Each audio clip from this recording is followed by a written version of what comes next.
advice. And you mentioned Taiwan, and it feels like the world is kind of grappling with significant political shifts at the moment. And and maybe if you look back in time, the world always grappled with significant political shifts, but it does seem to be, very prominent at the moment. And we do have a notable year for democratic elections across the globe.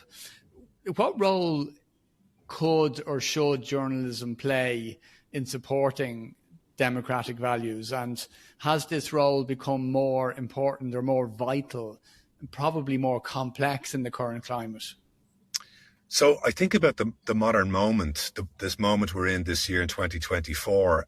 There's never been a moment like this in history for anybody, and not just journalism, but business leaders, people who are coming out of education.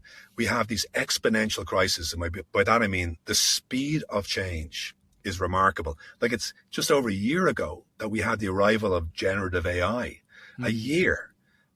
It's right now we've got climate crisis, which we literally have years to sort out before it becomes cataclysmic and a threat to our species. And then on top of that, we've more than 50 elections in different countries around the world, including the United States, probably the UK. Just had Taiwan, which thankfully passed without major incident.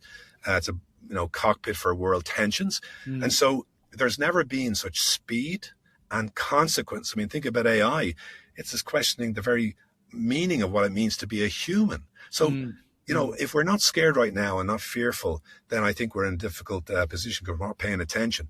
But in that place where we have fear, insecurity, uncertainty, that's where the populists and the anti-democratic forces thrive, because they want to get into the worst part of our brain, make us fearful of other people. And that's how people like Donald Trump clearly are in the position they're in right now. So when I think about journalism's response to that, I think first of all, it's not to take one side or another. It's not to be like, well, I'm not Republican or I'm not Democrat.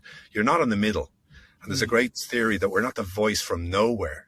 Like, we have a stake in things like democracy. We are in favor, not of one party or another, but of democracy. We're in favor of truth. If it's raining outside, it's not our view to give two opposing views of whether it's wet or not. It's to say it's raining. So there are some core pillars of journalism that I think we need to rally around and stop pretending that we have to be both sides all the time. Sometimes there are positions that we as society rally around. So I think that's very important. But I think all of us as well have to be very conscious. Like in business, I think one of the positive trends in recent years is making business leaders aware of their own biases and prejudice. I think all of us who are in democracies voting this year or a stake in democracy have to be aware of leaders, people on social media, in the media, who are exploiting our fear of other people, or exploiting our fear of the future, who are trying to capitalize on that part of our brain, the amygdala, the fight or flight that was left over from the cave people's era. So there's a combination, I think, of forces that have to rally together. First of all, definitely media.